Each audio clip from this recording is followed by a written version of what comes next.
بسم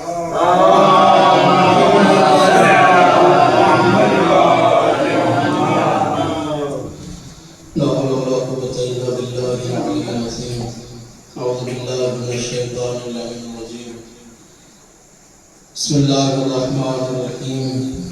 الحمد لله الذي لا يبلغ مدحتكم قائلون ولا يحصي ما أخلاقكم ولا يؤدي حقه المجتهدون، الذي لا يدركه بعد الهمم ولا يناله وبس الفتن، الذي ليس لصفته حد محدود ولا نعت موجود ولا وقت معدود ولا أجل محدود، فطر الخلائق بقدرته ونشر الرياح برحمته وابتدى بالصخور الأعداء الأرض، ثم الصلاة والسلام على أشرف الأنبياء والمرسلين خاتم النبيين حبيب إله العالمين مولانا ومولى الثقلين محبوب رب المغربين والمشرقين إمام القبلتين جد الحسن والحسين بالقاسم محمد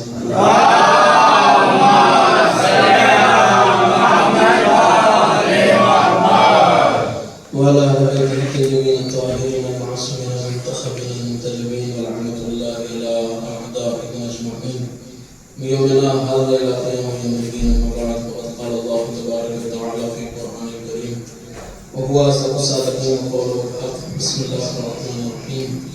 لقد كان لكم في رسول الله أسوة حسنة. صلوات الله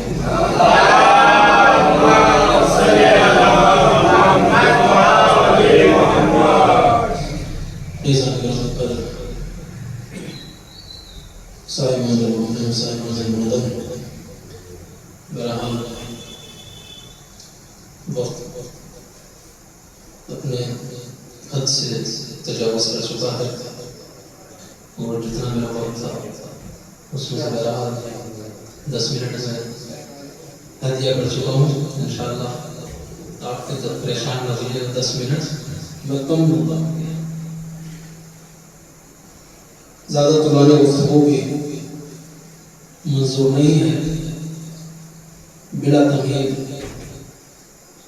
اپنی گفتگو کا آغاز سورہ احزاب کی اس آیت سے کرنا چاہتا ہوں کہ جو بڑی مشہور معروف آیت ہے اور کائنات کا پروردگار اس میں اپنے حبیب کی زندگی کو تمام عالم اسلام کے لیے نمونہ اور آئیڈیل کے طور پر پیش کر رہا ہے کہ دیکھو لقد کان لکم فی رسول اللہ اسوۃ حسنہ، کہ ہم نے تمہارے لیے رسول کی زندگی کو، رسول کی سیرت کو نمونۂ عمل قرار دیا.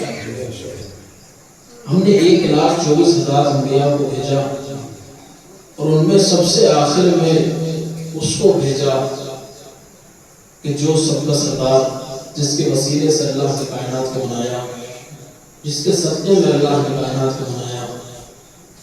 اور اس نے بھی دنیا میں آ کر وہ کردار اور وہ اخلاق پیش کیا کہ وہ انسان سے جو رسول کو رسول نہ مانتا تھا مگر وہ بھی رسول کی کیریکٹر اور اخلاق کا کلمہ پڑھتا تھا. وہ انسان جو رسول کو اللہ کا رسول نہیں مانتا تھا لیکن رسول نے ایسا کردار پیش کیا کہ دشمن بھی آپ کو صادق بھی مانتا تھا، امین بھی مانتا تھا. ایسے لیے اللہ نے کہہ دیا کہ ہم نے رسول کی زندگی کو تمہارے لیے نمونۂ عمل بنایا. یعنی اللہ چاہتا کیا ہے؟ اللہ چاہتا یہ ہے کہ دیکھو میں نے جو اس دنیا کو اپنے حبیب کے صدقے میں بنایا، میں نے جو تمہاری خلقت کی، قرآن کا واضح اعلان ہے، تم یہ نہ سمجھنا حسب الناس ان یترکوا کہ انسانی گمان کرتا ہے کہ اس کو عبث پیدا کر دیا گیا ہے اور اسے ایسے ہی چھوڑ دیا جائے. نہیں، تم کو ایک مقصد کے لیے پیدا کیا گیا، ایک ہدف کے لیے پیدا کیا گیا اور اس کے بعد تم کو ہماری بارگاہ میں مقرر کرانا ہے. کوئی انسان یہ نہ سمجھے کہ میں ہمیشہ اس دنیا میں رہنے والا ہوں. اور اس نے ایسا نہیں ہے کہ صرف کامیابی چاہیے ہو اور کمال چاہے ہو، نہیں بلکہ انبیاء کو بھیج کے طریقہ بھی بتایا کہ دیکھو ایسا نہیں ہے اگر تمہارے امتحان لے رہے ہیں تو کوئی آؤٹ آف سلیبس جو ہے وہ تمہارا ایگزام نہیں، بلکہ سلیبس یہی ہے. یہ تو رسول کی زندگی ہے اس کو دیکھتے چلے جاؤ اور زندگی کے امتحان میں کامیابیاں دیتے چلے جاؤ۔ یہ رسول کی زندگی کیا ہے؟ یہ ہمارا سلیبس ہے، اس کو ہمیں دیکھنا ہے اور امتحان زندگی کا دینا ہے۔ اور رسول نے بھی وہ کردار پیش کیا اور ہم سے بھی یہ چاہا ہے کہ دیکھو تمہارے ساتھی ویسے ہونے چاہیے جیسا رسول چاہے، تمہارا معاشرہ ایسا ہونا چاہیے جیسا رسول چاہے، اور اسی طریقے سے تمہارے گھر کا ماحول بھی ایسا ہونا چاہیے جیسا اللہ چاہتا ہے، جیسا اس کا نبی چاہتا ہے۔ آج میں گھر اور گھرانے کو گفتگو کرنا چاہتا ہوں کہ گھر اور گھرانہ کسے کہتے ہیں۔ قرآن نے کتنے گھروں کا تذکرہ کیا، کس طریقے سے ایک گھر کو الہی گھر بنایا جاتا ہے، اور وہ کون سے سبب ہیں کہ جن سے گھروں میں اختلاف ہوتے ہیں اور ان کا راہ حل کیا ہے۔ انشاءاللہ آج کی اس مختصر سے گفتگو میں کوشش کروں گا تمام سوالوں کے جواب دے سکوں، اس لیے کہ گھر بڑا اہم ہے۔ کوئی انسان اگر کسی کمال تک پہنچا ہے تو پہلے وہ اسی گھر کے مراحل سے ہو کے گزرا ہے۔ کوئی انسان بھی ہو، اگر ہمارے بڑے علماء گزرے یہی وہ گھر ہے کہ اس گھر میں پڑھنے کے بعد کوئی آیت اللہ بہجت بنا ہے تو کوئی آیت اللہ سیستانی بنا ہے، کوئی آیت اللہ خامنائی بنا ہے، تو بڑے بڑے علماء اسی گھروں سے نکلے ہیں آغوش مادر میں، کیونکہ گھر اس چار دیواری کا نام ہی ہے۔ گھر گھر والوں سے بنتا ہے، ورنہ چار دیواری آج قبرستان میں بھی ہوتی ہے، چار دیواری آج قبرستان میں بھی ہوتی ہے۔ گھر گھر والوں سے بنتا ہے۔ جب کہا جاتا ہے گھر، اس کا مطلب یہ ہے اس گھر میں رہنے والے زندہ لوگ ہیں، وہ گھر خود بھی زندہ ہے، تبھی تو اس گھر سے پھر پروان چڑھنے کے بعد بڑی بڑی شخصیتیں نکلتی ہیں۔ تو ہمارا گھر کیسا ہو کہ کوئی ہمارے گھر سے بھی آیت اللہ بہجت بن کے نکلے، کوئی ہمارے گھر سے بھی نور اللہ شستری، جعفر شستری، کوئی خمینی، کوئی ایسا بندہ نکلے ہمارے گھر سے بھی جو انقلاب لا دے، جو سماج کو بدل دے۔ تو یہ کب نکلے گا؟ یہ اس وقت نکلے گا کہ جب ہمارا گھر ویسا ہوگا جیسا رسول چاہتے ہیں، ہمارے گھر کا ماحول ایسا ہوگا جیسا اللہ چاہتے ہیں۔ لیکن انسان کو ماحول اثر کرتا ہے، انسان کا گھر کیسا ہونا چاہیے، وہ گھر ہو تو پھر اس گھر سے پرورش پانے کے بعد وہ شخصیتیں نکلتی ہیں کہ وہ پورے سماج کو بدل دیتی ہیں۔ آئیے میں پہلی حدیث پڑھتا ہوں گھر کے حوالے سے کہ میرے نبی نے ارشاد فرمایا کہ نبّئوا بیوتکم بتلاوت القرآن، کہ تم اپنے گھروں کو نورانی کرو قرآن کی تلاوت کے ذریعے سے، تم اپنے گھروں کو نور بخشو قرآن کی تلاوت کے ذریعے سے۔ پھر اس کے بعد اللہ کا نبی کہتا ہے فلا تتخذوها قبورا، کہ دیکھو اپنے گھروں کو خاندانی قبرستان نہ بنانا، اپنے گھروں کو خاندانی قبرستان نہ بنانا۔ اللہ کا نبی کیا کہنا چاہ رہا ہے کہ اپنے گھروں کو قبرستان نہ بنانا۔ مجھے بتائیے قبرستان میں زندہ لوگ رہتے ہیں یا مردہ؟ قبرستان میں مردہ لوگ رہتے ہیں، یعنی نبی کیا کہنا چاہتے ہیں کہ اپنے گھروں کو قبرستان نہ بنانا۔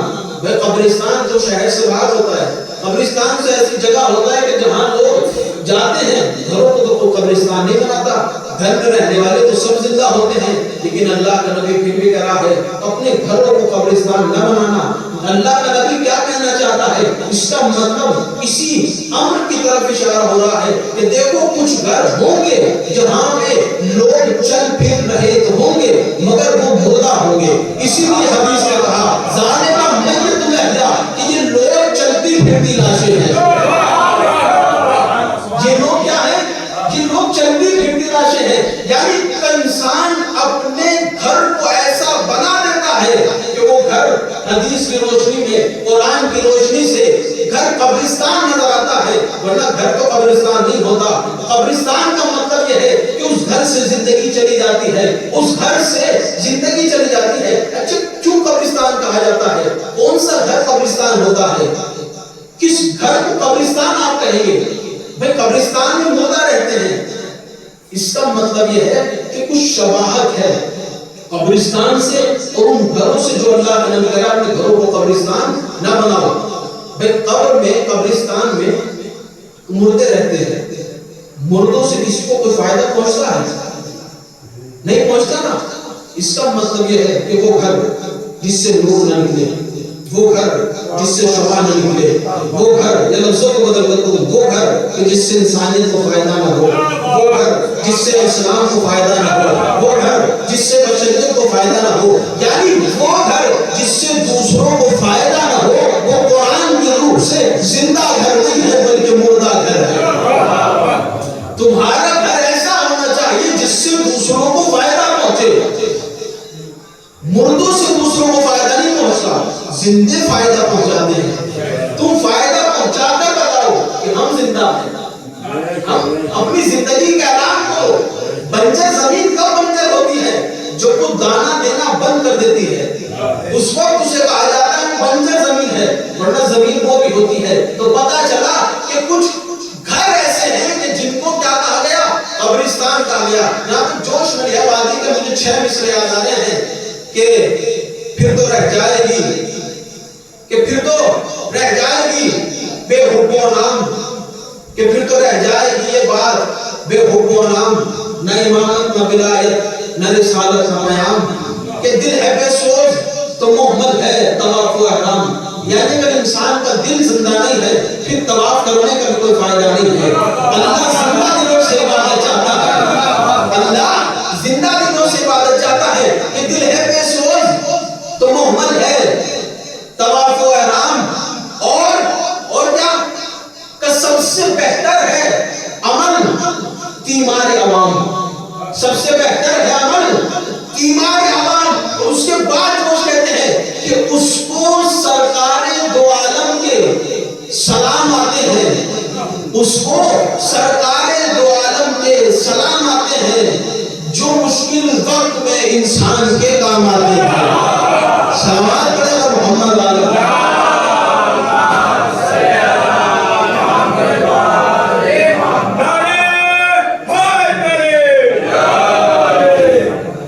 یعنی زندہ, اس کا مطلب کیا ہے؟ دوسروں کے کام آنا زندگی ہے, دوسروں کے کام آنا زندگی ہے. زندہ لوگوں سے دوسروں کو فائدہ پہنچتا ہے, مردوں سے دوسروں کو فائدہ نہیں پہنچتا. اللہ کے نبی کیا کہہ رہا ہے کہ اپنے گھروں کو نورانی کرو. کس سے؟ بتلاوت القرآن. میں سوال کروں گا یا نبی اللہ, کیا ہمارا گھر نورانی نہیں ہے؟ ماشاءاللہ ہمارے گھر میں تو بلب جل رہا ہے, یہاں تو نورانی ہے, لائٹ جانے کے بعد بھی بلب جل رہا ہے, تو گھر تو نورانی ہے. تو اللہ کا نبی کیا کرے؟ اپنے گھروں کو نورانی کرو. کس کے ذریعے سے؟ قرآن کی تلاوت کے ذریعے سے. کس کے ذریعے سے؟ قرآن کی تلاوت کے ذریعے. اس کا مطلب یہ ہے کہ جو اللہ کا نبی کہہ رہا ہے کہ نور, اپنے گھر کو نورانی کرو, وہ ظاہری نور کی بات نہیں کر رہا ہے, یہ اس نور کی بات کر رہا ہے جو روح کو زندہ کرتی ہے, جو وجود کو زندہ کرتی ہے.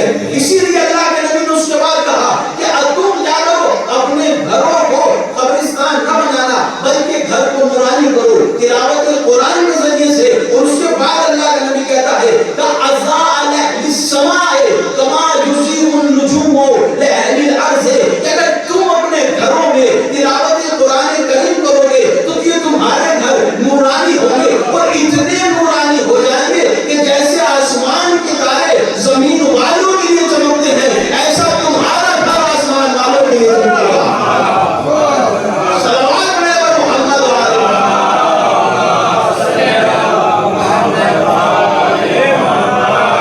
گھر زندہ ہوتے ہیں جس کے ذریعے سے, تلاوت قرآن کے ذریعے سے دوسروں کو فائدہ پہنچا کر گھر زندہ ہوتے ہیں. یہ زندگی کی علامت ہے. جب تک انسان پہ زندگی ہے کوشش کرے کسی کے کام آ جائے. دوسروں کے کام آنا زندگی کی علامت ہے, دوسروں کے کام بگاڑنا زندگی کی علامت نہیں ہے. مردے سے کسی کو فائدہ نہیں پہنچتا. آئیے میں بتاتا ہوں قرآن کی روح سے کہ قرآن میں کتنے گھروں کا تذکرہ کیا گیا. ٹھیک ہے, قرآن میں 4 گھروں کا تذکرہ کیا گیا, اور ہمارا وہ کیا ہے؟ ہمیں تو قرآن نے کہا کہ تمہارے نبی کی زندگی آئیڈل ہے, تو ہمیں تو نبوی گھر تلاش کرنا ہے. لیکن قرآن نے 4 گھر بتائے. پہلا گھر قرآن نے بتایا، پہلا گھر وہ ہے کہ جس گھر کی ایک فرد بھی صحیح نہیں ہے. وہ کس کا گھر ہے؟ کا ابو لہب کا گھر ہے. قرآن نے بتایا ابو لہب کا وہ گھر ہے. کیا کہا قرآن نے ابو لہب کے بارے میں؟ تبت یدا ابی لہب. کیا کہا کہ ابو لہب کے دونوں ہاتھ ٹوٹ جائیں. وہ مراد وہ مارت الحطب، کہ وہ بھی، اس کے بھی ہاتھ ٹوٹا، اس کی بیوی بھی، کہ جو راتوں کو جا کر جھاڑیاں جمع کرتی تھی اور میرے نبی کے راستے میں کانٹے بچھایا کرتی تھی. یعنی اس گھر کا کوئی فرق نہیں. ابو لہب بھی، اس کی بیوی بھی، اور اس کے بچے عتبہ اور عتیبہ بھی، یعنی سارے کے سارے اسلام کے خلاف کام آئے. آئے نہیں آئے؟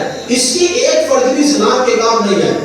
اس کا مطلب یہ ہے کہ اگر تمہارے گھر کی کوئی فرد اسلام کے کام نہ آئے تو یہ گھر کیا ہے؟ اس فرد کی، اس ایسے گھر کی کوئی فرد بھی صحیح نہیں ہے. تو یہ پہلا گھر تھا کہ جس کی کوئی فرد صحیح نہیں. آئیے دوسرا گھر میں بتاتا ہوں. سوال کا محمد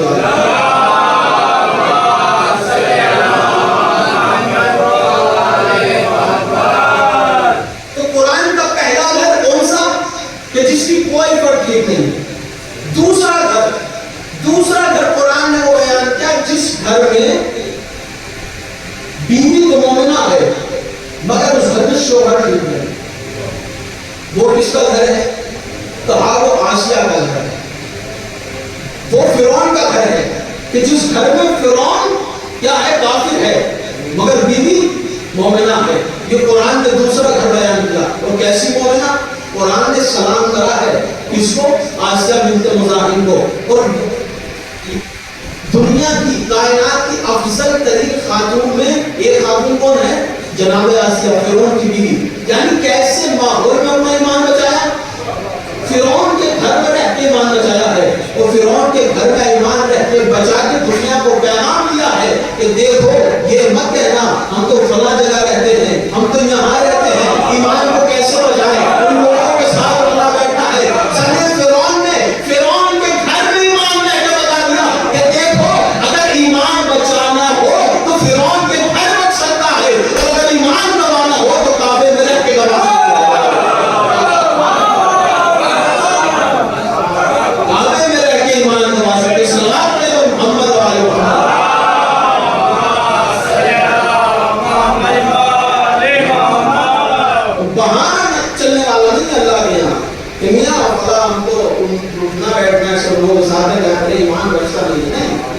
قرآن نے مثال دی. فرعون کی بیوی کا تذکرہ ہو رہا ہے، اسی لیے تو ہو رہا ہے تاکہ تم کل روزے میں ایسا لینا کیسے ہو. ہم تو رہتے اسی کے بعد کیا کرتے نہیں. اللہ نے ضرور فرعون کی مثال دی. وہ فرعون کی بیوی بھی دیکھیے. جب فرعون کی بیوی کو، فرعون کو پتہ لگ گیا اور بیوی کو قید کیا گیا اور ہاتھوں کو باندھ دیا، گرم زمین پہ لٹا دیا اور ہاتھوں میں کیلیں گاڑ دی گئی.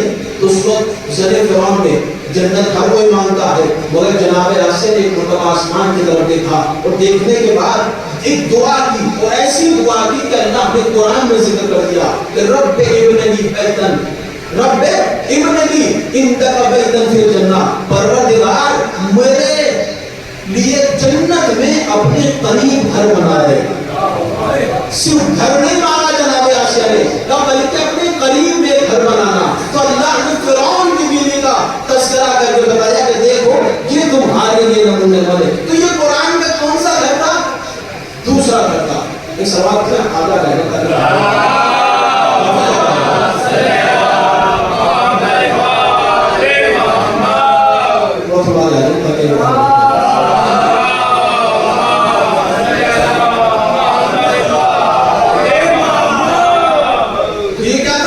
دوسرا گھر. پہلا گھر کون سا تھا کہ جس کی کوئی فرد ٹھیک نہیں. دوسرا گھر بیوی ٹھیک مگر شوہر ٹھیک نہیں. پھر قرآن نے تیسرا گھر بیان کیا کہ تیسرا گھر وہ ہے کہ جس گھر کا شوہر تو ٹھیک ہے مگر بیوی خراب، بچہ بھی خراب. وہ کون سا گھر؟ جناب نوح کا گھر.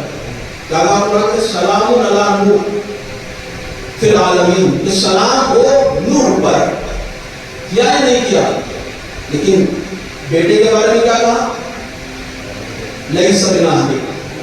جب بیٹا گمراہ ہو گیا اور آواز بھی پروردگار بچا لے تو قرآن نے کہا لیس من اہلہ انہ عمل غیر صالح. قرآن نے کہا کہ اے نوح یہ تمہارا بیٹا نہیں ہے. کیوں؟ کہ اس کا عمل غیر صالح ہے. یہ قرآن کا دودھ، یہ قرآن نے تیسرا گھر بیان کر بیوی کے لیے کہا کہ یہ کافروں کے لیے نمونہ عمل ہے.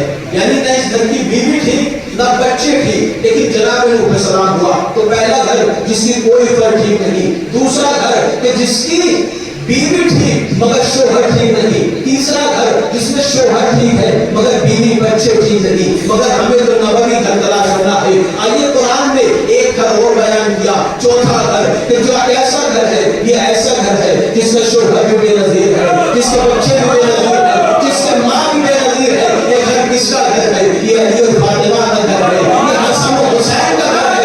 اس قرآن نے ذکر کیا، ایسا ذکر کیا کہ اہل بیت کا گھر ہے، یہ علی اور فاطمہ کا گھر ہے.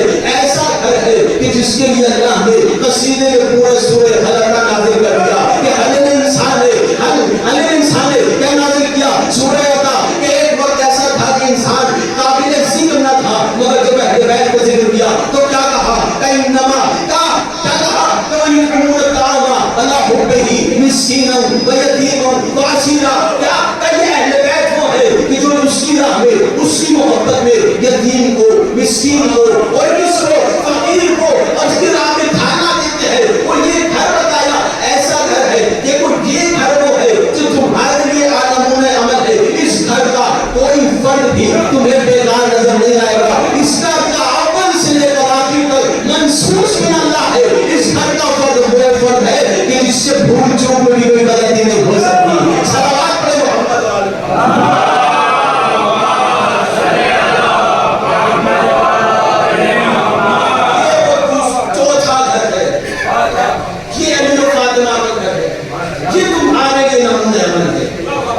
اس گھر کی کوئی فرد بھی تمہیں ایسی نہیں ملے گی جس میں کوئی انگلی اٹھا سکے. رضی کو ہم تو ہوتے ہیں کوئی اچھا کام کرتے تو کیا چاہتے ہیں؟ تعریف ہو. نفس کے حد شکار ہے، میں اس پر کو دوں گا تو سوچوں گا لوگ میری تعریف کریں. میں نے کوئی اچھا کام کیا، سوچوں گا لوگ میری کیا کریں؟ تعریف کریں. مگر اہل بیت کو دیکھو کیا کہہ رہا ہے سورہ حلقہ میں جب ذکر کیا کہ وَيُطْعِمُونَ الطَّعَامَ عَلَىٰ حُبِّهِ مِسْكِينًا وَيَتِيمًا وَأَسِيرًا. اس کے بعد کیا کہا کہ إِنَّمَا نُطْعِمُ لِوَجْهِ اللَّهِ کہ یہ تو صرف اللہ کے لیے کھلاتے ہیں. بھائی ہم وہ ہوتے ہیں کہ جو تعریف چاہتے ہیں. تعریف چھوڑو، کم سے کم اگر تعریف کیا چاہے تو یہ ضرور چاہیں گے کہ سامنے والا کم سے کم شکریہ ادا کر دے، ہے یا نہیں؟ بھائی آپ کہتے ہیں یہ جملے سنا ہوں گے میاں ان کی کتنا ہی کر لو، یہ شکریہ کرنا ہی کہتے. مگر یہ اہل بیت نے جن کے بارے میں کہا لا نريد منكم جزاء ولا شكورا کہ ہم تم کو اللہ کے لیے کھلاتے ہیں اور بدلے میں نہ جزا چاہتے ہیں نہ شکریہ چاہتے ہیں. صلوات پڑھیں محمد وعلى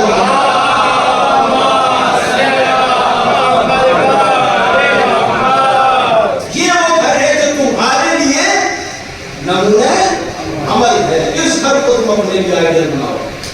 اور ہم کس کے ماننے والے ہیں؟ اسی گھر کے تو ماننے والے ہیں نہیں. تو جب ہم اس گھر کے ماننے والے ہیں تو ہمارے گھر کا ماحول کیا ہونا چاہیے؟ ان کے مطابق ہونا چاہیے نہیں. مگر آج دیکھیں ہر میں اختلاف. باپ بیٹے سے لڑا ہے، بیٹا باپ سے لڑا ہے، بھائی سے لڑا ہے، چچا بھتیجے سے، بھتیجا چچا سے. کہ یہ اختلاف نہیں ہے. یہ اختلاف کیوں ہے؟ بھائی باہر جا کر تو انسان بہت اپنے کیریکٹر کی صفائی دیتا ہے. فلاں صاحب سے اچھے سے ملے گا، فلاں صاحب سے اچھے سے ملے گا. یاد رکھیے گا نبی کی حدیث ہے خیرکم فی اہلہ کہ تم میں سب سے بہتر انسان وہ ہے جو اپنے گھر کا سب سے اچھا ہو. جس کا اخلاق گھر میں سب سے اچھا ہو وہ سب سے بہتر ہے. جو سب سے بہتر جس کا گھر میں اخلاق ہوگا. آج الٹا ہے، انسان کا گھر میں اخلاق اچھا نہیں ہے، باہر کوشش کرتا ہے میرا اخلاق اچھا ہو جائے. یاد رکھیے گا جو اپنا خونی رشتہ داروں کا نہیں ہوتا نا وہ پسینے کا بھی کبھی نہیں ہوتا. اور خونی رشتے ایسے ہوتے ہیں مجھے بتائیے کہ لڑنے سے ٹوٹ جاتے ہیں. کہ اگر بھائی سے لڑ جائے تو اس سے رشتہ ٹوٹ جائے گا؟ نہیں ٹوٹے گا. نسبی اور خونی رشتے ہی ہوتے وہ ہیں جو لڑنے سے بھی نہیں ٹوٹتے، مگر انسان انہی کو توڑنا چاہتا ہے اور کیا چاہتے ہیں؟ غیروں کو رشتہ بنا لے اور خونی رشتوں سے لڑے گا۔ حدیث ہے کہ جو بھی اپنے خونی رشتے سے لڑے اس سے دوستی نہ کرنا۔ اس سے پہلے میں عرض کیا تھا کیوں؟ اس لیے کہ جو اپنے خون کا نہیں ہے غیروں کا کیا ہوگا؟ جو اپنے خون کا نہ ہو جب وہ غیر کا ہوگا، یہ معیار بتایا جا رہا ہے کہ دیکھو معیار زندگی کیا ہے، پہلے پرکھو کہ وہ گھر میں کیسا ہے، بعد میں آنا جو اپنے گھر میں جس کا کیریکٹر اچھا ہے سب سے اچھا وہ خیرکم فی اہلہ، ان میں سب سے بہتر وہ ہے کہ جو اپنے گھر میں اچھا ہو۔ مگر الٹا ہے، گھر میں کوئی اچھا ہونے کے لیے تیار نہیں، گھر میں کیریکٹر ایسا ہے کہ شکایت ہے سب سے، بیوی کو شوہر سے شکایت، بچے کو باپ سے شکایت، باپ کو بیٹے سے شکایت، کیوں؟ کیونکہ گھر کا اخلاق ایسا نہیں ہے۔ آخر یہ وجہ کیا ہے؟ اس اختلافات تو ہے، راہ حل کیا ہے؟ دو تین راہ حل کو بتا کر انشاءاللہ میری سے سمجھ گا۔ پہلا راہ حل، اختلاف کو ختم کرنے کا پہلا راہ حل اپنی سوچ کو بدلانا ہے۔ سوچ کو دیکھیے، انسان میں جو عمل ہوتا ہے نا وہ اس کی سوچ سے نکلتا ہے۔ انسان جیسا سوچتا ہے ایسا ہی عمل کرتا ہے کہ نہیں؟ تو پہلا راہ حل کیا ہے کہ انسان اپنی سوچ کو ٹھیک کرے، اس کی فکر کو ٹھیک کرے۔ کیوں کہا گیا ہے کہ 1 گھنٹے کی فکر 70 سال کی عبادت سے بہتر ہو جاتی ہے؟ کیوں کہا گیا فکر کرنے سے؟ کیونکہ اگر انسان کی فکر ٹھیک ہو جائے گی اس کا عمل خود بخود ٹھیک ہو جائے گا۔ کیا؟ اپنی فکروں کو ٹھیک کرو۔ آج گھروں کی سب سے بڑی کمزوری یہ ہے کہ فکر ٹھیک نہیں ہے، سوچ ٹھیک نہیں ہے۔ بھائی سے مل رہا ہے مگر پتہ نہیں سوچ اس کی کیا ہے۔ اس کی سوچ الہی سوچ نہیں ہے، اس کی سوچ وہ سوچ نہیں ہے کہ جو اہل بیت نے بتایا۔ اگر انسان کی فکر ٹھیک ہو جائے، میں واقعہ پڑھتا ہوں آپ کے سامنے، جناب عیسیٰ کے دور کا واقعہ ہے۔ کون؟ جناب عیسیٰ اور ان کے ساتھی جا رہے تھے راستے سے، کیا دیکھا؟ راستے میں گدھا جو ہے وہ مرا ہوا پڑا ہے۔ اب بتائیے مرے ہوئے گدھے سے کچھ ہوا ہی ہے؟ بدبو آئے گی۔ تو جیسے ساتھی تھے، کسی نے ناک پہ ہاتھ رکھ دیا، کسی نے منہ چڑھا دیا، کسی نے بولا بڑی بدبو ہے، کسی نے مجھے بالکل گل سمجھ گیا ہے۔ ساتھی سب بولنے لگے۔ اتنے میں جناب عیسیٰ جو تھے انہوں نے ایک جملہ کہا کہ دیکھو اس کے دانت کتنا خوبصورت ہے، اس کے دانت کتنا خوبصورت ہے۔ بھائی یہ بھی تو ایک نظر ہے۔ بھائی انسان ساری برائیوں کو کیوں، برائیوں پر ہی کیوں نظر رکھتا ہے؟ اس کی فکر اچھائی پر کیوں نہیں آتی؟ اس کی فکر اس میں اچھائی کی طرف کیوں نہیں آتی؟ جناب عیسیٰ کیا بتانا چاہتے ہیں؟ دیکھو تمہاری فکر جو ہونی چاہیے وہ پوزیٹیو ہو، نگیٹو مت سوچو، ہر بار منفی نہ سوچو۔ اگر منفی سوچو گے تو کبھی خوش نہیں رہ سکتے۔ انسان مثبت سوچے، پوزیٹیو سوچے۔ اس کے دانت کتنے اچھے ہیں۔ مولا کا بیان ہے کن کا نہلا، میرے مولا نے کہا شہد کی مکھی کی طرح ہو جاؤ، شہد کی مکھی کی طرح ہو جاؤ۔ مکھیاں دو طرح کی ہوتی ہیں، ایک یہی مکھی جو ہر وقت آپ کے پاس رہتی ہے، کبھی نام پہ بیٹھ جاتی ہے، کبھی کان پہ بیٹھ جاتی ہے، اور ایک شہد کی مکھی ہوتی ہے۔ مولا نے شہد کی مکھی کیوں کہا؟ تو شہد کی مکھی ہو جاؤ۔ آپ دیکھیں، آپ امتحان کریں تو مکھی ہوگا۔ 4 جگہوں پر مختلف چیزیں رکھیں، ایک جگہ ہریالی رکھیں، ایک جگہ پھول رکھیں، ایک جگہ سبزہ رکھیں، اور ایک جگہ گندگی رکھیں۔ اور یہ جو مکھی ہمارے درمیان ہے اس کو چھوڑ دیجئے، سبزے میں نہیں بیٹھے گی، پھول میں نہیں بیٹھے گی، ہریالی میں نہیں بیٹھے گی، کہاں جا کے بیٹھے گی؟ گندگی میں بیٹھے گی۔ لیکن میرے مولا نے کہا شہد کی مکھی کی طرح ہو جاؤ، شہد کی مکھی کو چھوڑ کے دیکھو، وہ گندگی میں نہیں بیٹھے گی، کبھی ہریالی میں بیٹھے گی، کبھی پھول میں بیٹھے گی۔ میرے مولا بتانا کیا چاہتے ہیں کہ دیکھو تم اس طریقے سے زندگی گزارو، ایک دوسرے کی برائیوں کو مت دیکھو بلکہ اچھائیوں کی طرف نگاہ کرو۔ اگر تم اچھائیوں کی طرف دیکھو گے، شوہر بیوی کی اچھائیوں کو دیکھے، بیوی شوہر کی اچھائیوں کو دیکھے،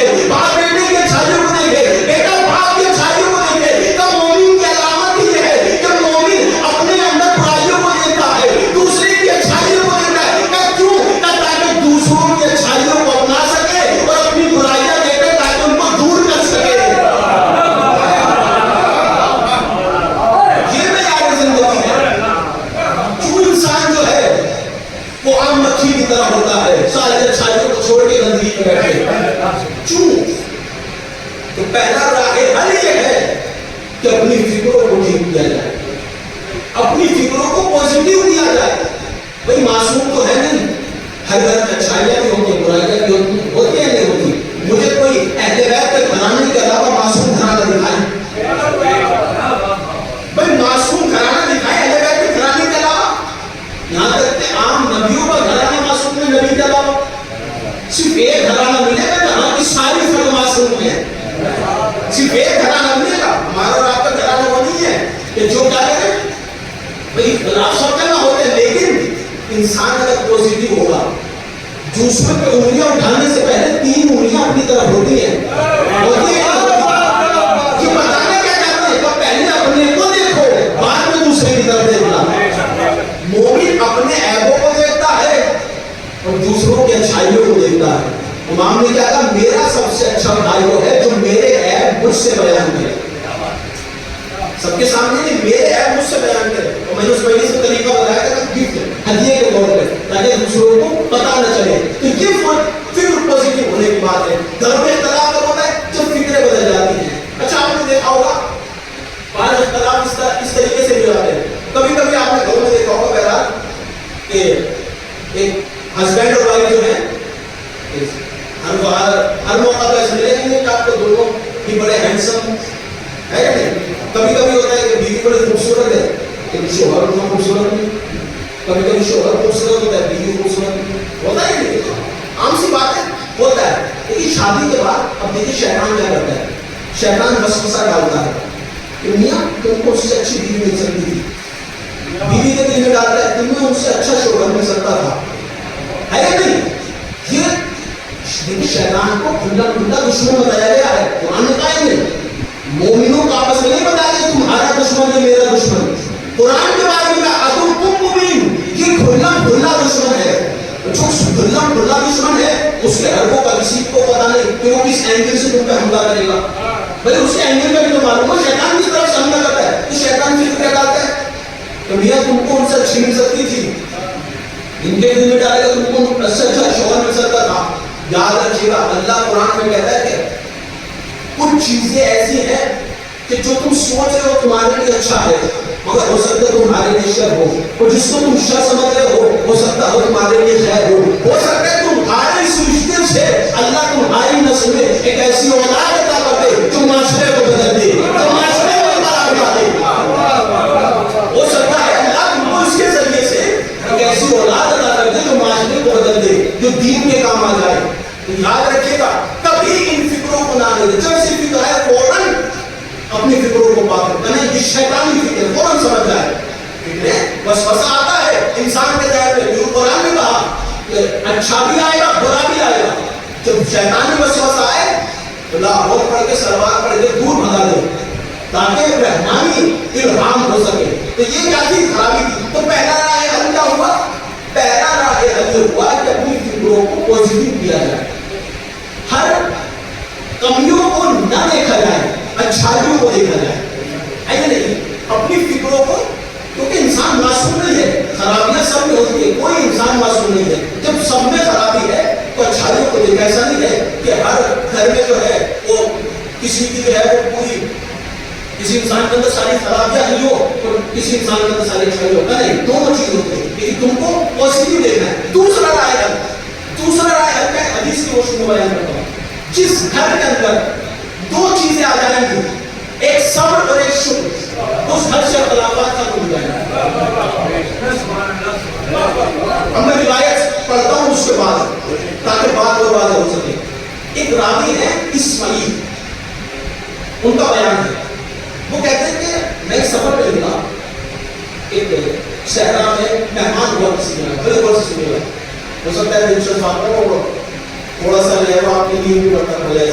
اس میں کہتے ہیں قافلے میں پہنچا. جب میں قافلے میں پہنچا تو میں نے اس قافلے میں خاتون کو دیکھا جو بڑی خوبصورت تھی. جو میری نگاہ اس پہ پڑی تو میں نے آج تک اس سے خوبصورت خاتون نہیں دیکھا. وہ کہتے ہیں اسماعیل راوی کہتے ہیں جب میں نے اس خاتون کو دیکھا تو ایک سوال میرے ذہن میں آیا کہ جب یہ خاتون ایسے ہے اس کا شوہر دیکھنا چاہیے کیسا. اس کے ذہن میں سوال آیا. اب وہ کہتے ہیں میں نے اس خاتون کے پاس پہنچا، پہنچنے کے بعد کہا کہ تمہارے شوہر کہاں ہیں؟ تو اس نے جواب دیا کہ گئے ہوئے ہیں، ابھی تھوڑی دیر میں آئے. اب اس میں کہتے ہیں وہ شوہر اس کا واپس آیا. اب جب اس کا شوہر واپس آیا تو بالکل الٹا، تو ابھی تو میں نے سب سے خوبصورت، اس سے خوبصورت خاتون نہیں دیکھی تھی. ادھر جو میں گیا جب دیکھا میری سے بصورت مرد نہیں دیکھا. کیا دیکھا؟ بالکل الٹا. اب میرے ذہن میں سوال ہوتا ہے، وہ سوال کیا تو آخر اس عورت نے اس مرد سے شادی کیوں کی؟ آپ کے بھی ذہن میں آیا ہوگا سوال کہ آخر ان کی شادی کیوں ہوئی؟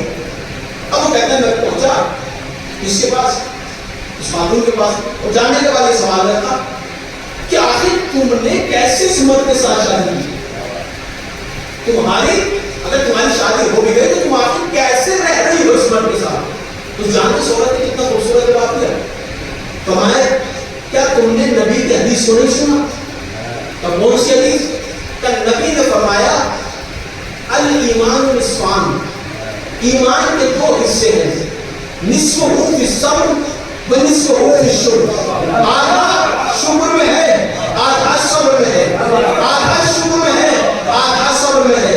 جب میں شیشے کے سامنے کھڑی ہوتی ہوں اور اپنے چہرے کو دیکھتی ہوں تو پروردگار عالم کا شکر ادا کرتی ہوں. پروردگار تیرا لاکھ لاکھ شکر ہے، تو نے اتنے گندے اور نجس پانی سے اتنی خوبصورت مخلوق کو پیدا کیا. میں آج شکر ادا کر کے اپنا آدھا ایمان بچا لیتی ہوں، لیکن جب میں شوہر کو دیکھتی ہوں تو مجھے دکھ ہوتا ہے، تو پھر میں صبر کرتی ہوں. آدھا شکر کر کے ایمان بچ جاتا ہے، آدھا صبر کر کے ایمان بچ جاتا ہے. صلوات پڑھیں محمد و آل محمد.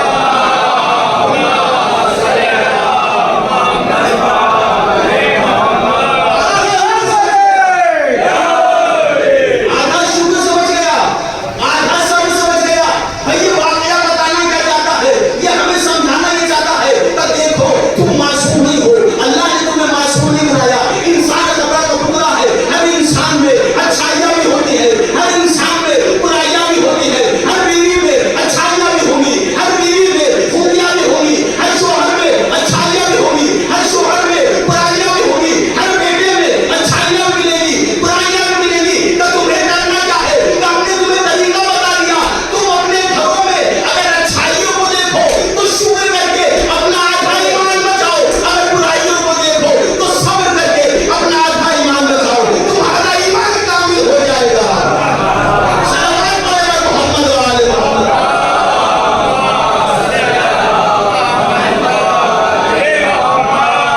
جو بتائیے کہ اس سے بہتر آیا ہو سکتا ہے؟ یہ دو جب انسان کے کسی گھر میں آئے نا، یا صبر اور ایک شکر، تو زندگی بدل جائے گی.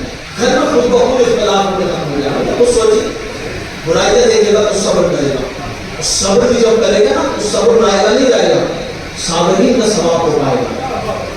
صابرین کا ثواب ہو پائے گا. دوسرا رائے ہے. تیسرا رائے ہے، تیسرا رائے رکھتا ہے کہ گھروں میں ایسے کام کیے جائیں جن سے محبت میں اضافہ ہو، نفرت میں اضافہ نہ. اب مولانا صاحب طریقہ بھی بتا دیجیے محبت میں اضافہ کس سے ہوتا ہے.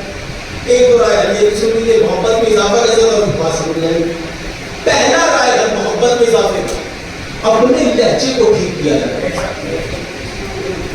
لہجے کو ٹھیک کیا جائے، اپنی زبان کو ٹھیک کیا جائے. دیکھیے جو زبان ہے نا گوشت کا بوجھا، جس میں اللہ نے ہڈی کو نہیں رکھا، لیکن پھر بھی کچھ لوگوں کی چمٹی بہت ہے. یہ زبان ہے رکھی ہوئی ہے، اس لیے یہ زبان اللہ نے اس میں ہڈی کو نہیں رکھا، لیکن اس کے بعد میں کچھ لوگوں کی زبان ہو چکی ہے. یہ زبان ہی وہ ہے تو انسان کو جنت تک لے جائے گی، یہی وہ زبان ہے جو جہنم تک لے جا سکتی ہے. تو اپنے لہجے کو ٹھیک کیا جائے. میں اہل بیت کی سیرت سے میں نے چوتھا گھر تذکرہ کیا نا تو فاطمہ کا. جناب سیدہ کا گھر تو دیکھو، کبھی جناب سیدہ نے اپنے شوہر کا نام نہیں لیا. آج معاشرے میں فیشن ہو گیا ہے جناب، آپ تو پرانے ہیں نہیں ہوا دیکھا ہوگا، لیکن آج کل نئی نیو جنریشن میں بیوی شوہروں کا نام لیتی ہے، جبکہ ہندوستانی ثقافت کے خلاف بھی ہے اور اسلامی کلچر کے خلاف بھی شوہر کا نام لینا یہ بے ادبی ہے. لیکن آج کل فیشن بن گیا. جانتے جناب سیدہ کیا کہتی تھی ملائکہ نام کو؟ جب نام اے میرے چچا کے بیٹے، کس نام سے بلایا کرتی تھی؟ کبھی نام نہیں لیا. کیوں ہم اس گھر سے جو ہے وہ اپنے گھر کا طریقہ نہیں بلاتے؟ پھر اختلافات دیکھو کیسے دور ہو. کیا ہر بیوی، کیا ہر عورت اپنے آپ کنیزہ زہرا نہیں کہتی؟ کیا ہر مرد اپنے آپ کو غلام علی نہیں کہتا؟ تو پھر اپنے آقا سے کیریکٹر کیوں نہیں لیتے؟ جانتے ہو مولا کائنات کیسا گھرانہ تھا؟ مولا کائنات کو مشکل کشا کہا جاتا ہے. ہر انسان کی مشکل کشائی کرتے ہیں. آج بھی اگر کوئی علی کو پکارے تو مدد ملتی ہے یا نہیں؟ بچہ گرتا ہے تو ماں کیا کہتی ہے؟ یا علی مدد. بچہ پہلے ہی گرنے سے پہلے زبان سے علی مدد نکل جاتا ہے. وہ علی جو سب کا مشکل کشا ہے. جانتے ہیں میرا مولا کیا کہتا تھا؟ میرے مولا کا بیان ہے کہ جب بھی میں گھر میں جاتا تھا اور سیدہ کے چہرے کی زیارت کرتا تھا تو میرے سارے غم دور ہو جاتے تھے.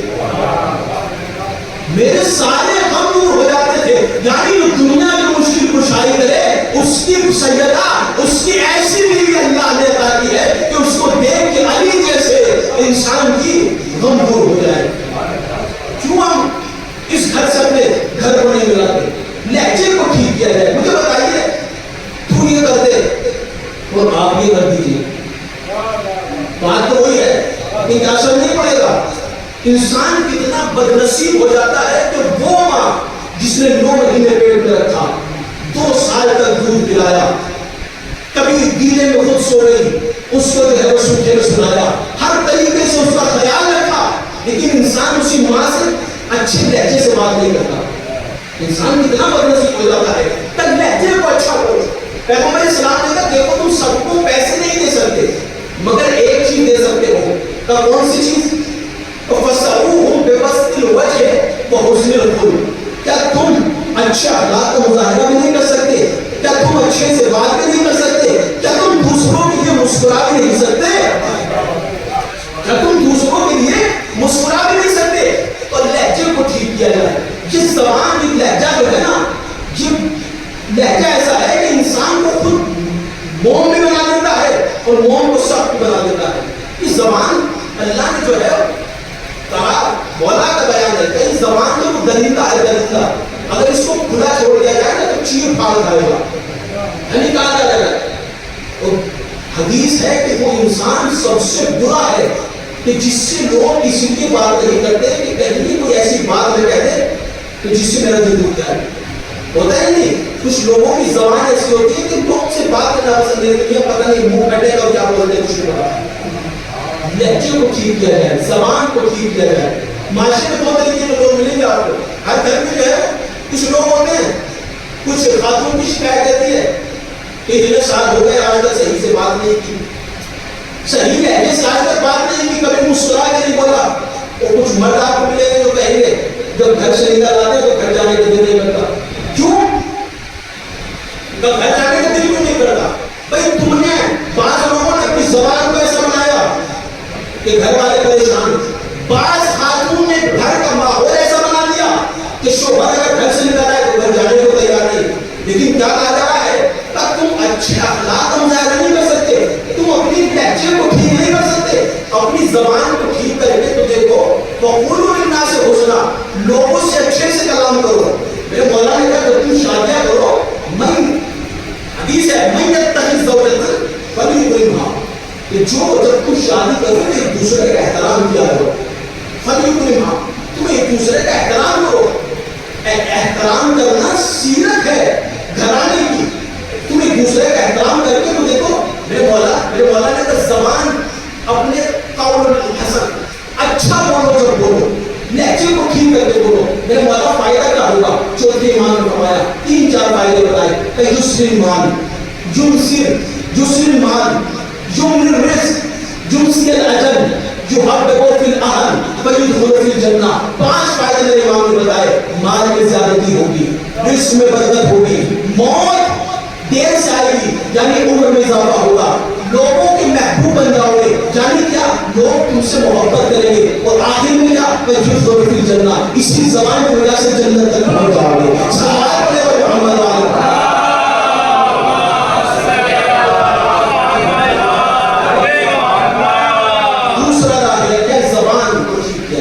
زبان بہت سارے گناہ ہے. زبان واقعی انسان کی ایسی چیز ہے جو چلتی ہے تو بنا تلوار کے کاٹ دیتی ہے. یہ زبان ایسی ہے. یہی انسان کو اپنا بنا دیتی ہے، یہی انسان کو پرایا بنا دیتی ہے. تو ایسے کام کیا جائے جن سے کیا ہو، محبت میں اضافہ ہو. اور پہلا رائے کیا تھا، لہجے کو ٹھیک کیا جائے. دوسرا ہدیہ دیا جائے. پیغمبر اسلام نے فرمایا جب تم گھر میں جایا کرو تو خالی ہاتھ میں جایا کرو، بلکہ کچھ لے جایا کرو، چاہے مٹی کے برتن ہی کیوں نہ ہو. اس سے محبتوں میں اضافہ ہوتا ہے.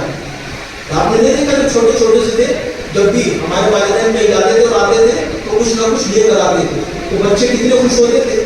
محبت بڑھتی تھی یا نہیں؟ یہ کیا ہے، یہ سیرت ہے، یہ گھرانے کی سیرت ہے. ایک دوسرے کو ہدیہ دیا کرو تاکہ تمہیں محبت میں اضافہ ہو. اور کیا کہا، اظہار محبت بھی کیا. بہت سے انسان اظہار محبت نہیں کرتا. کہا اگر تم اپنی ماں سے محبت کر دو تو کہو اماں جان میں آپ سے پیار کرتا ہوں، اماں جان میں آپ کو چاہتا ہوں. یعنی محبت سے اظہار کرنے سے محبت میں اضافہ ہوگا. اور خیر یہ تو ساری باتیں ہیں. ایک حدیث پڑھ دوں جو کہ گھرانے پہ ہے، اور گھرانہ جو ہے ہمارے استاد کہتے تھے کہ ہوم اور ہاؤس میں فرق ہے. ہوم کو جو ہے وہ مرد بناتا ہے، مگر ہاؤس عورت بناتی ہے. ہاؤس کون بناتی ہے؟ ہاؤس عورت بناتی ہے، گھر عورت بناتی ہے. تو ایک حدیث ہے قول الرجل للامرأة انی احبک.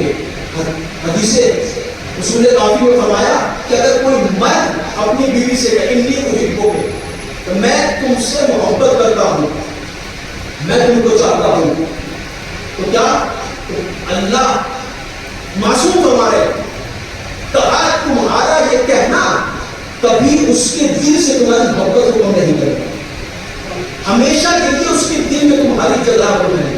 معصوم نے کہا حب النساء اپنے اوروں سے نہیں، کہا اپنی زوجہ سے، کہ محبت کرنا انبیاء کا شیوا ہے.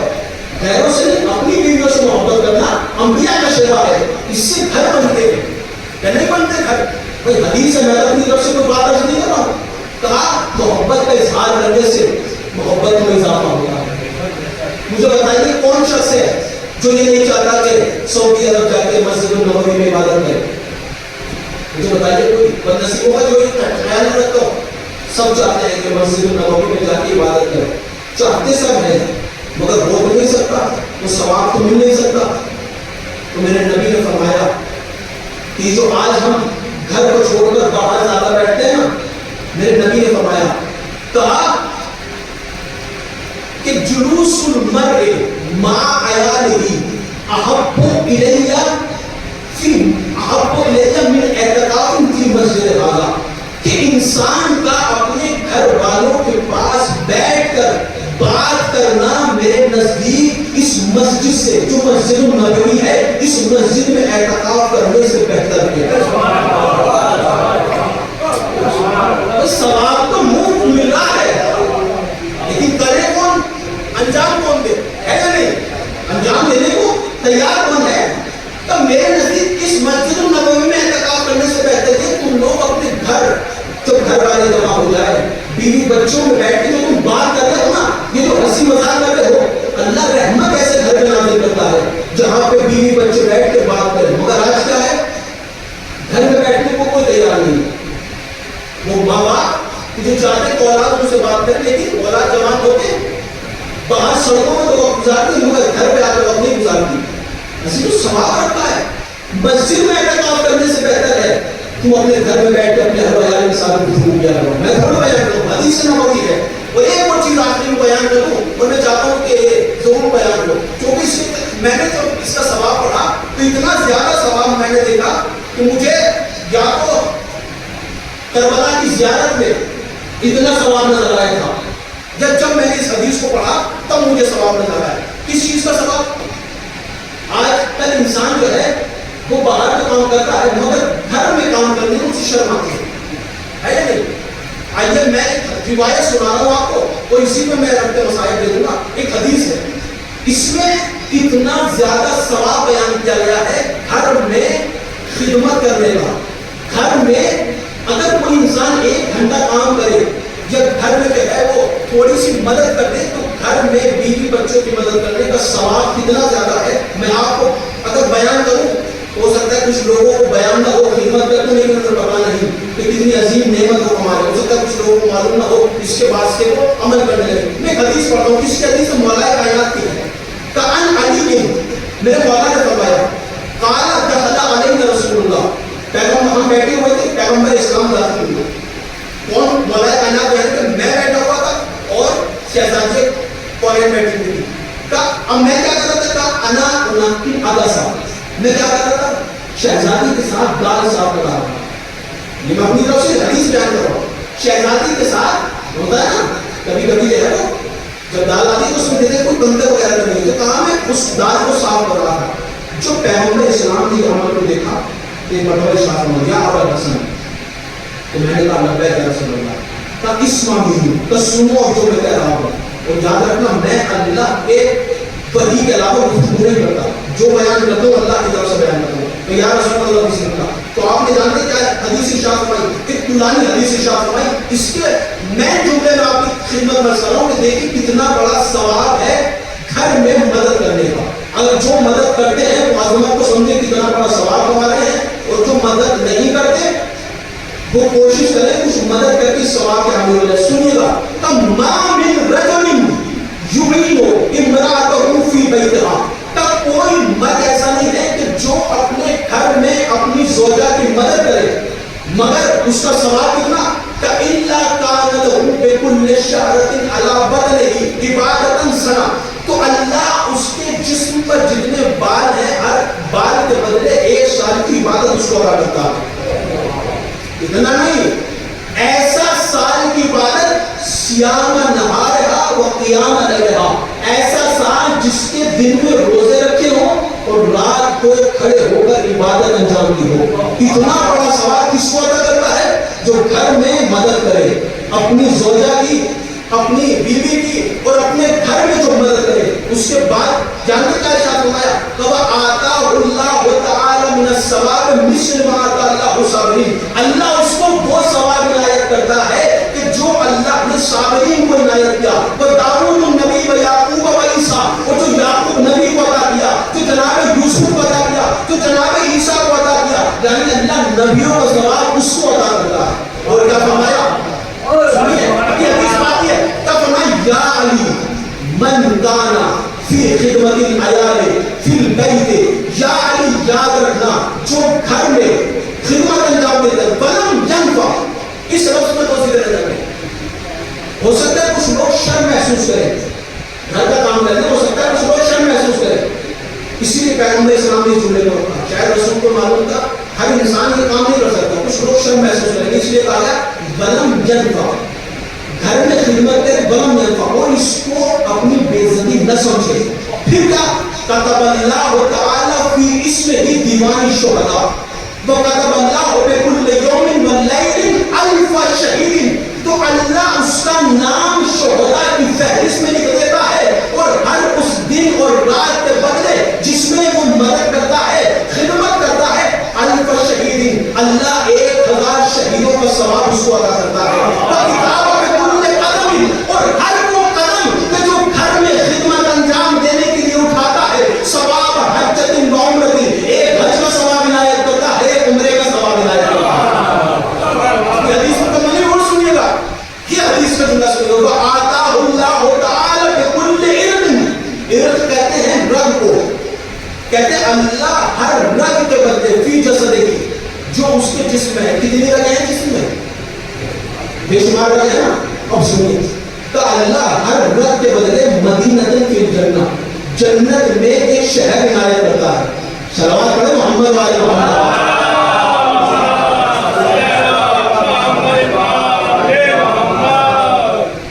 حدیث ابھی بھی پرانی ہے کہ فرمایا جاری ساعتن فی خدمت العیال خیر من عبادت الف سنہ, 1 گھنٹے گھر میں اپنی بیوی کی مدد کرنا 1000 سال عبادت سے بہتر ہے. بھائی اپنے جملے نہیں, رسول کے جملے ہیں, اور جامع الاخبار اور بہاء العلماء کی روایت ہے. صرف 1 سال کی عبادت نہیں, الف حجۃ, 1000 حج کا ثواب, والف عمرۃ, 1000 حج کا ثواب, خیر من عتق الف رقبۃ, 1000 غلاموں کو آزاد کرنے کا ثواب، وعن غزوۃ، غزوہ اسے کہتے ہیں جس میں رسول نے شرکت کی ہو، سریہ اس جنگ کو کہتے ہیں جس میں رسول نے شرکت نہیں کی ہو، کا اللہ 1000 غزوے کا ثواب عنایت کرتا ہے، یعنی وہ جنگ جس میں رسول نے شرکت کی ہو۔ اور کیا وعن عیادۃ المریض، 1000 مریضوں کا ثواب، 1000 مریضوں کی عیادت کا ثواب اسے عنایت کرتا ہے۔ وعن جمعۃ، 1000 جمعے کا ثواب۔ وعن جنازۃ، 1000 جنازے کا ثواب۔ وعن جائع یشکن، 1000 پیاسے آدمی کو کھانا یا پانی پلانے کا ثواب۔ وعن عار یکسوھا، اور 1000 بھوکوں کو کھانا کھلانے کا ثواب۔ خیر من یقرؤ من التوراۃ والانجیل والزبور، توریت، زبور، انجیل، قرآن، چاروں کتابوں کو پڑھنے سے زیادہ ثواب اس ایک گھنٹے کی خدمت کا ہے۔ اور کیا کہے کام میں اللہ بنا حساب جنت میں داخل کرتا ہے، بڑے بڑے گناہوں کا کفارہ ہے، اللہ کے غضب کو کیا کرتا ہے، خاموش کر دیتا ہے، جنت میں اللہ حور العین عطا کرتا ہے۔ اور آخر کا جملہ سنیے گا، آخر کا جملہ سنیے گا، اور اسی کے بھی ہمیں سلام ہو جائے کہ یا علی لا یخدم العیان، یہ جو ثواب بتا دیا ہے نا، پیغمبر اسلام بھی جانتے تھے ہر کوئی نہیں کرے گا، بتایا ہے کون کر سکتا ہے، یا علی لا یخدم العیان، عیال کی خدمت کوئی نہیں کر سکتا الا صدیق او شہید او رجل یرید بہ خیر الدنیا والآخرہ، سوائے صدیق کے، سوائے شہید کے، اور اس انسان کے جس کو اللہ خیر دنیا یعنی دنیا کی بھی نیکیاں دینا چاہتا ہو اور آخرت کی نیکیاں بھی دینا چاہتا ہو۔ صلوات پڑھیں محمد وعلی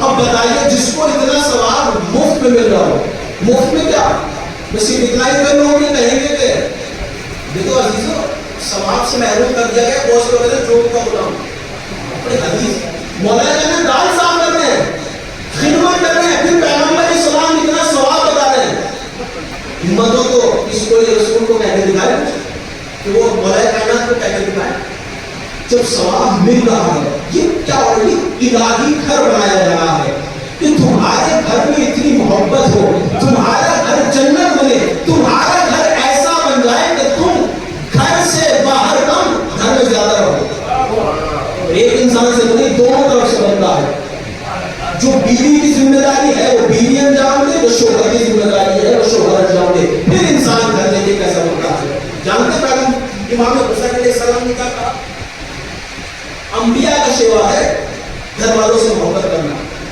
آپ حدیث سنتے رہتے ہیں، امام حسین علیہ السلام کی بڑی مشہور ایک شعر ہے کہ انی احب دارا تقوم فیہا رباب السکینہ، میں اس گھر کو پسند کرتا ہوں جس میں رباب و سکینہ رہتی ہے۔ امام حسین اپنی شریک حیات جناب رباب سے بہت محبت کرتے تھے، اور مجھے پسند ہے وہ گھر جس میں رباب اور سکینہ ہو، اور اپنی بیٹی سکینہ سے بڑا پیار ہوتے تھے۔ اہل بیت کی سیرت کے عمل انسان کرے تو صحیح، گھر جنت نہیں بن جاتا۔ جناب رباب جانتے کتنی بڑی قربانی دی امام حسین نے کی، 2 ہی تو بچے تھے جناب رباب کے پاس، علی اصغر سکینہ، علی اصغر کربلا میں قربان کر دیا، سکینہ زندہ شام میں قربان کر دیا۔ جناب رباب نے اہل بیت کا لاج رکھی ہے۔ جب 11 محرم کو شہیدوں کے لاشوں سے گزارا جا رہا تھا، جناب رباب نے جب دیکھا میرے والد و والد کا جنازہ 3 دن کی بھوک اور پیاس سے شہید کرنے کے بعد دھوپ پر پڑا ہوا ہے، کہ جناب رباب کے دل میں کیا خوشی ہوگی کہ جس کے لیے امام حسین نے کہا میں سب کچھ اپنی شریک حیات رباب کے لیے قربان کر سکتا ہوں، مجھے وہ گھر پسند ہے جس میں رباب ہو۔ جب یہ قافلہ کوفہ پہنچا اور ابن زیاد سر امام حسین کے ساتھ پیدل کر رہا تھا کہ مرتبہ جناب رباب نے دیکھا رہا ہے دوڑ کے سر اٹھا گیا، اٹھانے کے بعد ایک جملہ کہا یا حسین نصیحہ، اے حسین آپ کو کبھی میرے والد والد صاحب کو کبھی بھلایا نہیں جا سکتا، آپ کو زندگی میں بھی مرنے کے بعد میں ستایا جا رہا ہے۔ یہ جناب رباب کا تھا، جب زندان شام میں جناب رباب کو رہائی مل گئی نا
انا للہ و انا الیہ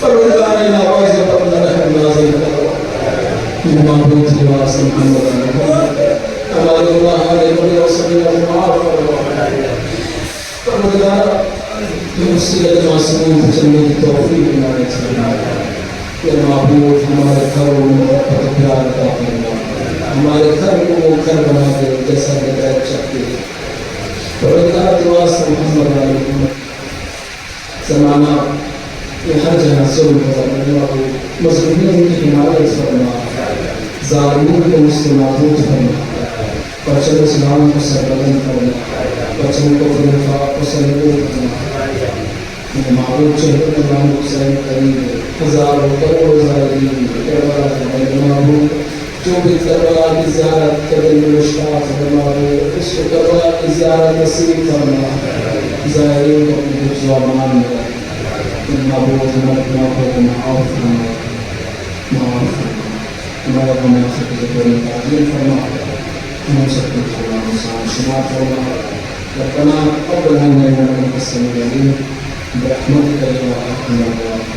میں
کچھ تو بولو آبا